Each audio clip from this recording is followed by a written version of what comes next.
Magandang umaga po sa ating lahat.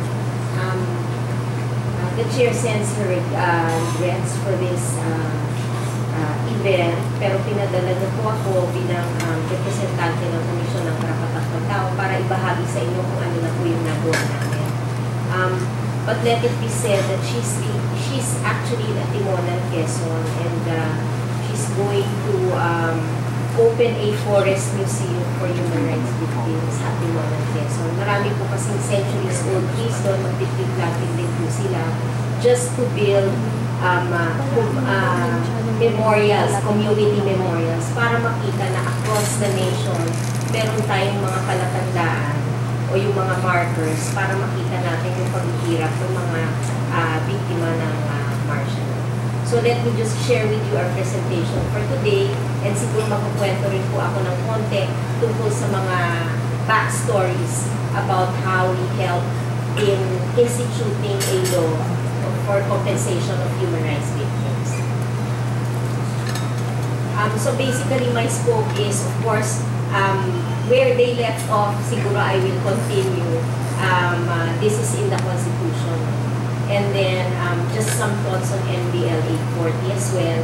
And then, tatapusin ko po dun sa frequently asked questions about the law itself, 10368, which has been covered by our speaker. So, madali na lang po yun.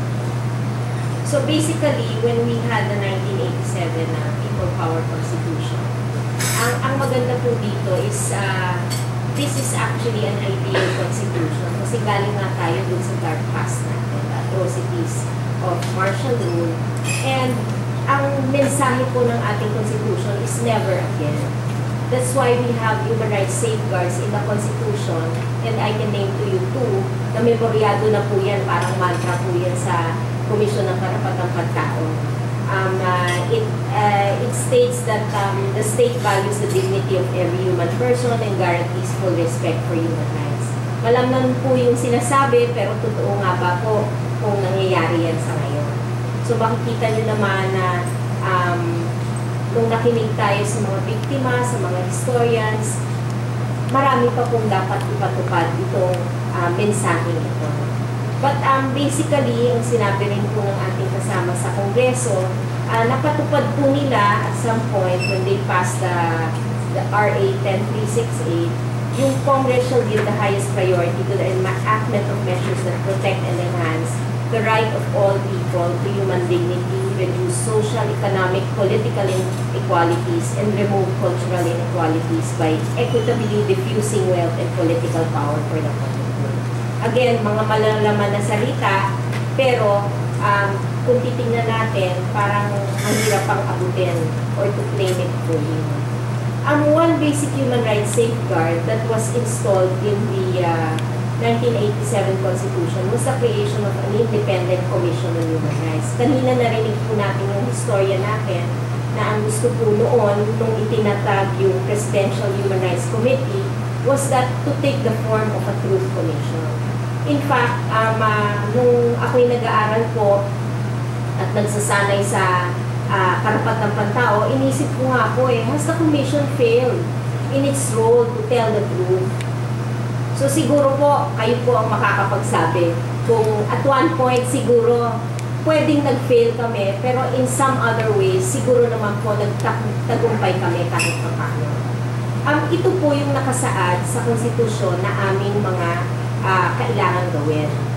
First is to investigate on its own or on complaint by any party all forms of human rights violations involving civil and political rights.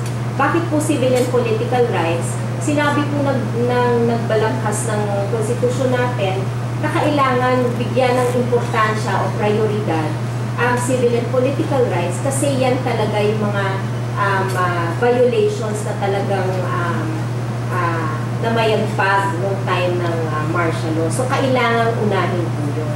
So, kung titingnan po natin, mahalaga po ito na balikan po kami dito kasi may records po kami nung human rights violations nung nakaraang martial rule. And this will be quite significant when we take a look at and implement RA 10368. Of course, yung iba is provide appropriate legal measures for the protection of human rights of all persons in the Philippines as well as Filipinos abroad, and preventive measures and legal aid services to the underprivileged. Pero siguro titingnan natin yung direktang mandato when it comes to human rights compensation. Nabigyan din ito sa isang mandato na nagsasabing kailangan kaming mag-recommend sa Kongreso ng epektibong mga measures o programa para ma-promote ang human rights at para makaprovide ng compensation ng Estado to victims of violations of human rights or their families. So pag makikita natin, in this mandate alone, we can already see that with the passage of 10368, we have fulfilled somewhat this particular constitutional promise and safeguard in the Constitution. Maaari nga pong huli, pero ang Kongreso po kasi, instrument ng democracy. So it will really take time. And sabi nga kanina, it took 27 years for this constitutional promise to be fulfilled.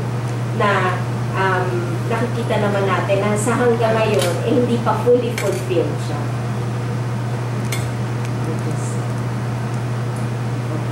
And then ito pa po yung mga sumusunod na aming mga mandato sa Constitution.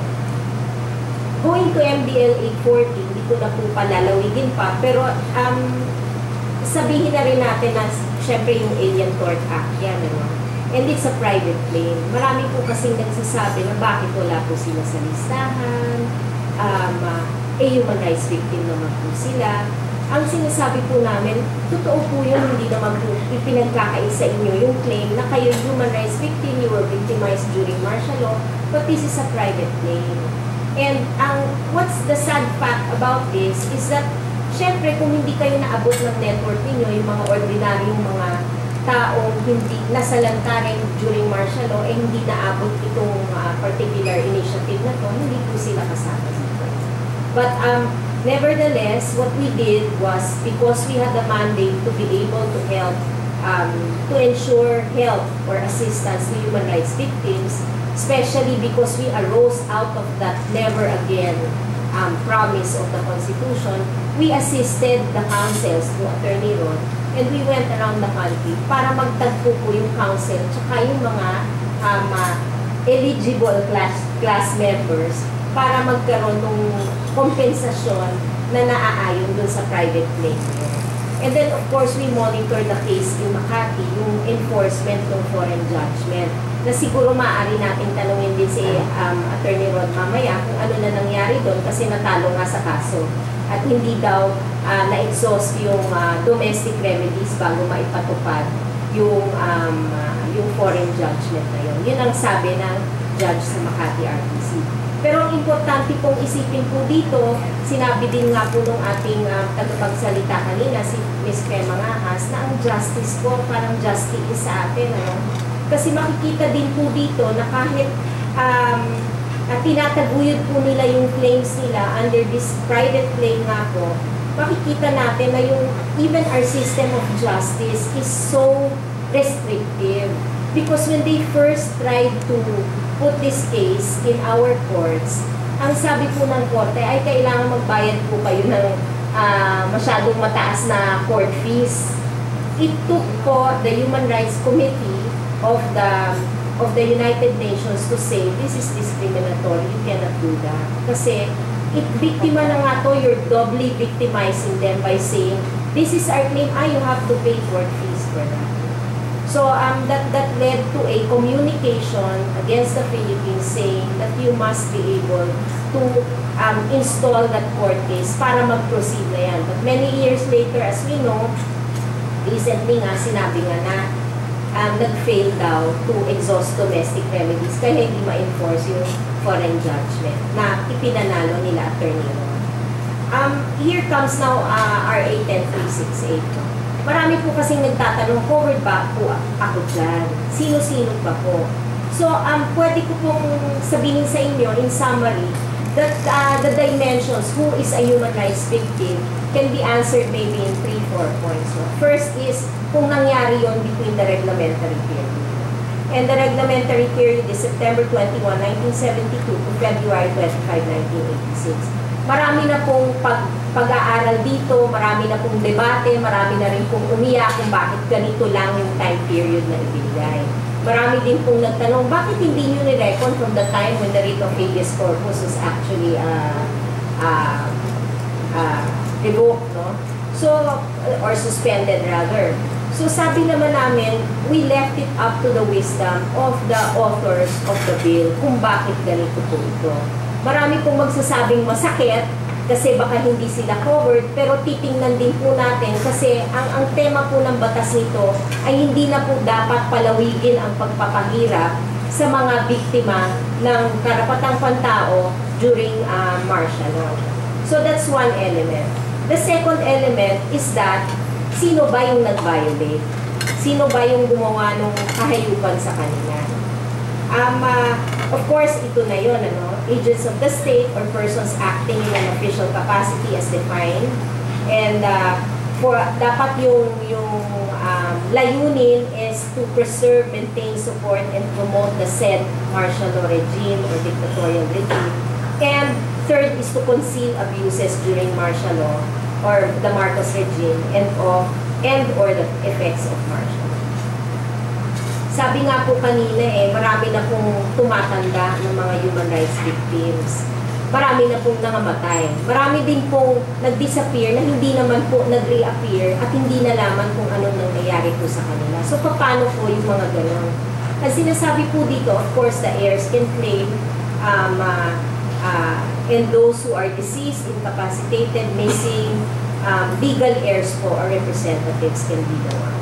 Marami pong kwento dito na siguro pwede nating pag-usapan at a later venue, pero masasabi ko po sa inyo na kasama din po ako katulad ng sinabi ko na went around to ensure na yung Komisyon ng Karapatang Pantao opens its doors to both counsel and clients during MDL 840, na makikita po ninyo na talagang generation has passed at makikita nyo na talagang yung effects ng violations nandun pa rin at the effects seep down to their daughters, their brothers, sisters. Makikita nyo po just by their testimony alone. Pagtanggap po nila ng cheque, minsan mababalik po sa kanila yung paghihirap na dinanas ng kapatid nila. Sasabihin po nila na hindi naman po yung pinatay, pinatay. May iba ni lechon. Yung mga ganong stories, no? So, we have to ensure that lahat ng biktima po sana makover dito.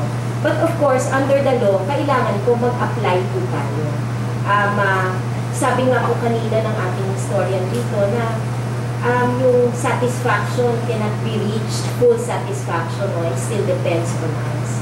And one action that we want is to be able to empower the victims and their heirs to be able to claim under this particular.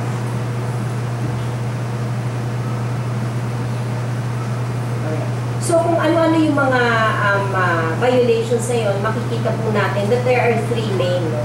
Of course, yung any search, arrest, and or detention without a valid search warrant, yung mga under ASO, PCO, PDA, yan matutugunan yan. Infliction by a person of torture or killing, injury, yan kasama din po yan. Ano? Tapos, meron din pong, of course, involuntary disappearance at kung naghahanap po tayo ng definition nito, ang Kongreso po ay umakto na has defined enforced disappearance under the law. Of course, meron din force and intimidation causing the involuntary exile of a person in the Philippines. Hindi po siguro higit sa kaalaman ng mga maraming tao na marami po talagang umalis kasi napilitan po silang umalis. And we know of some, I have relatives who have left involuntarily, was forced to leave because of the threats to their lives.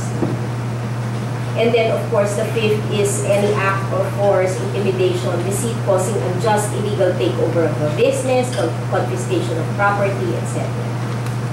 And then, any act or series of acts causing, committing, and or conducting the following: kidnapping or exploiting children of persons suspected. So, kasama din po yun, ano?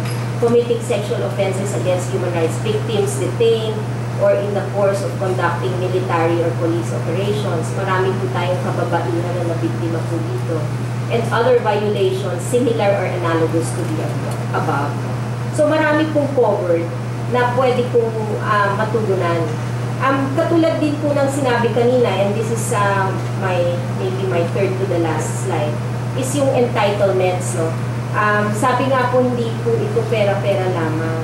Sabi nga po din ng aking pinuno na si Chairman Eta Rosales na isa pong biktima. She was sexually abused while in detention. She was tortured. Sinabi po niya, simbolo din po ito. Simbolo na kinikilala ng gobyerno natin na may nangyaring ganito. Simbolo din po ito ng pag-prepare sa harm kahit papano na natamasa nila directly. Kasi marami din po nagsasabi, lahat naman tayo biktima ng martial law eh. Whether we know it or not, whether we acknowledge it or not, we are all victims of that dark past. But for us, ang sinasabi natin, pag tinugunan kasi po natin yung tinatawag na human rights-based approach, let's look at the most vulnerable among all. And these are really the victims. That is why there is direct compensation to them. No? Non-monetary can also include, katulad nga ng nabanggit kanina, yung memorialization also. Straightening of our history books, yan, kailangan po natin. At marami tayong dapat tugunan ng mga trabaho tungkol doon para maging realidad doon. Aside from, of course, we have the monetary compensation na hindi po natin kakalimutan din. The last slide is actually, ito na yung way to go.